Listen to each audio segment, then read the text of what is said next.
दोस्तों, भगवान शिव की महिमा अपरंपार है और उनकी कृपा जिस पर हो जाए उसका तो मानो जैसे जीवन ही सफल हो गया।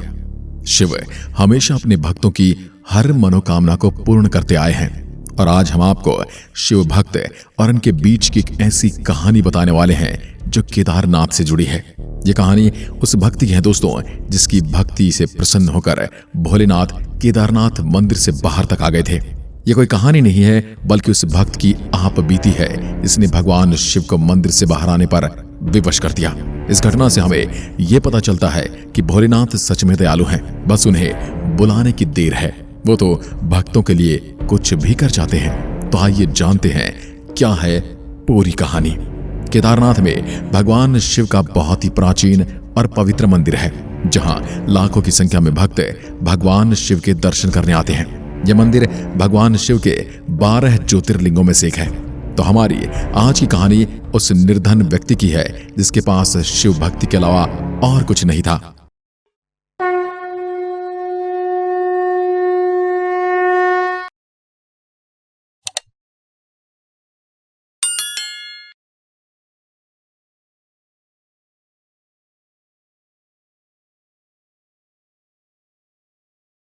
ये घटना तब की है जब आज जैसे बस और ट्रेन की सुविधाएं नहीं हुआ करती थी। तब धनवान लोग सफर तय करने के लिए बैलगाड़ी या फिर घोड़े की सवारी करते थे, जबकि गरीब लोग पैदल ही यात्रा किया करते थे। उस समय एक गरीब व्यक्ति ने भगवान केदारनाथ के दर्शन करने की मन में ठान ली। गरीब के पास धन तो था नहीं जो वह बैलगाड़ी में बैठ पाता, इसलिए उसने पैदल ही यात्रा करना शुरू कर दिया। वह व्यक्ति केदारनाथ तक जाने का रास्ता तक नहीं जानता था, फिर भी सांस में कि भगवान उसको दर्शन देंगे, भगवान उसको रास्ता दिखाएंगे, वो चलता गया। उसने लोगों से रास्ता पूछना शुरू किया और इस तरह केदारनाथ पहुंचने में उसको पूरे 2 महीने लगे। अब जैसे ही वह व्यक्ति केदारनाथ मंदिर के बाहर पहुंचा तो उसने देखा कि वहां कोई भी श्रद्धालु उपस्थित नहीं है और तो और मंदिर भी बंद है। उस समय बर्फबारी हो रही थी। वह मन में कई तरह के सवाल करने लगा और उसने जिज्ञासा भरी नजरों से मंदिर को देखा, लेकिन उसने देखा मंदिर के पुजारी अभी भी वहां पर मौजूद थे। उसने आगे बढ़ना शुरू किया और पंडित जी से कहा उसे भगवान शिव के दर्शन करने हैं, लेकिन यहाँ तो कोई नहीं है। क्या मुझे बाबा केदारनाथ के दर्शन आज नहीं हो पाएंगे? पुजारी जी ने उनसे कहा तुमने आने में देर कर दी है, क्योंकि मंदिर के दरवाजे 6 महीने के लिए बंद हो गए हैं। अब केदारनाथ के दरवाजे 6 महीने बाद ही खुलेंगे। मंदिर के दरवाजे साल में 6 महीने के लिए खुलते हैं, जबकि 6 महीने के लिए इन्हें बंद रखा जाता है। दिवाली के बाद, भाई दूज के बाद ही मंदिर के दरवाजे बंद कर दिए जाते हैं। ये वो समय होता है जब केदारनाथ में भारी बर्फबारी होती है और ऐसे में मंदिर भी बर्फ के अंदर छिप जाता है और कोई भी यहाँ नहीं आता है। शिव भक्त ने अब पुजारी की बातें सुनी तो वह उदास हो गया। उसकी आंखें गीली हो गई और उसने पुजारी से कहा मैं बहुत ही गरीब हूँ और 2 महीने की यात्रा करके यहाँ तक आया हूँ। कृपा करके मुझे एक बार भगवान के दर्शन करने के लिए मंदिर के दरवाजे खोल दें। अब गरीब व्यक्ति के लिए पुजारी जी भी कहां दरवाजे खोलने वाले थे। कोई धनवान व्यक्ति होता तो शायद ये बात भी बन जाती। पुजारी ने उस व्यक्ति से कहा तुम यहां से चले जाओ और अब 6 महीने के बाद आना, और अगर नहीं जाना चाहते हो तो 6 महीने यहीं रुक जाओ। वैसे भी यहाँ कोई एक रात भी नहीं रुक पाएगा, इसलिए तुम्हारा वापस जाना ज्यादा सही रहेगा। पुजारी जी तो अपनी बातें कहकर वहां से चले गए, लेकिन वो गरीब व्यक्ति वहीं बैठा रहा। ठंडी हवाएं चल रही थी और उसका शरीर ठंड से कपकपाने लगा। रात का समय होने लगा था और चारों तरफ सन्नाटे के अलावा वहां और कुछ भी नहीं था कि तभी वहां एक अघोरी बाबा उस व्यक्ति की ओर बढ़ते हुए आगे आए। उन्होंने आकर उसे खाने के लिए खाना दिया और उसे सोने के लिए कह दिया। खाना खाने के बाद उस शिव भक्त की आंख लग गई। जब उसकी आंख खोली तो उसने देखा बर्फ अभी तक गिरी नहीं है। उसे याद आया कि रात को पुजारी जी ने उससे कहा था कि यहाँ बर्फ गिरने वाली है, जबकि यहाँ तो कुछ भी नहीं था। अब उसे अघोरी बाबा की याद आई और उसने उन्हें खोजना शुरू कर दिया, लेकिन अघोरी बाबा उसे कहीं नहीं मिले। अब वह थक हार कर वहीं पर बैठ गया।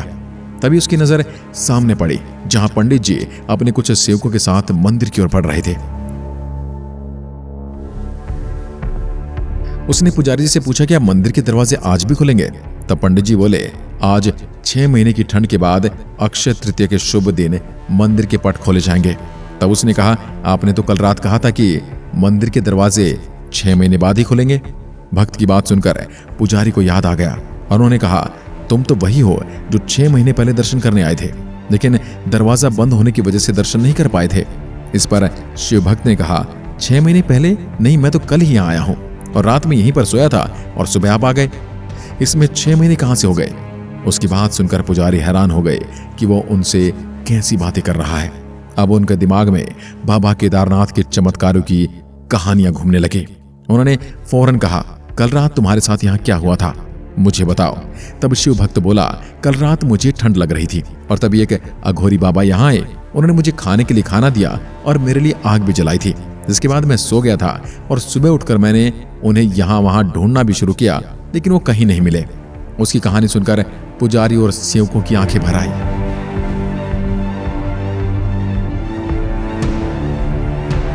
उन्होंने शिव भक्त से पूछा, वो अघोरी बाबा कैसे दिखते थे? तब शिव भक्त आंखें बंद करके कहने लगा, एकदम अघोरी की तरह थे। पूरे बदन पर शेर की खाल लपेटे हुए थे, उनके हाथ में त्रिशूल था और शरीर पर भस्म था। उन्होंने रुद्राक्ष की कई सारी मालाएं पहनी हुई थी।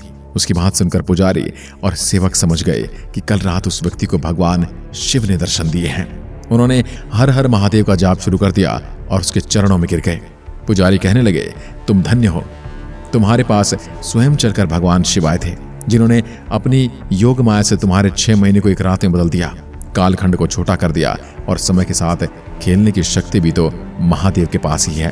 तो दोस्तों, इस तरह भगवान शिव ने 6 महीने के समय को केवल एक रात में बदल दिया और यह भी उन्होंने अपने भक्त के लिए किया था, जबकि उस भक्त को इस बात की भनक तक नहीं लगी कि वह 6 महीने पहले मंदिर में आया था। वो भक्त तो नवंबर की रात में सोया था, जबकि उसकी सुबह अप्रैल में हुई थी, लेकिन उसको लगा जैसे वो रात में ही सोया था और सुबह उठ गया हो।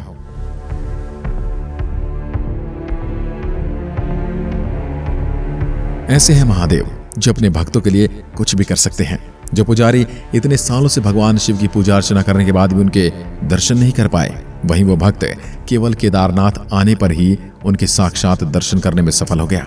इसी वजह से केदारनाथ ज्योतिर्लिंग को जागृत महादेव भी कहा जाता है। यहाँ जो भी भक्त सच्चे मन से आता है, उसकी रक्षा करने बाबा सबसे पहले आते हैं। आज की वीडियो में बस इतना ही। आपको हमारी आज की वीडियो कैसी लगी कमेंट में लिखकर जरूर बताएं। यदि आप भी कोई ऐसी कहानी जानते हैं तो हमें कमेंट में लिख के बता सकते हैं या ईमेल कर सकते हैं, ताकि हम उस पर भी आपके लिए वीडियो बनाएं। धन्यवाद। जय हिंद, जय भारत, हर हर महादेव।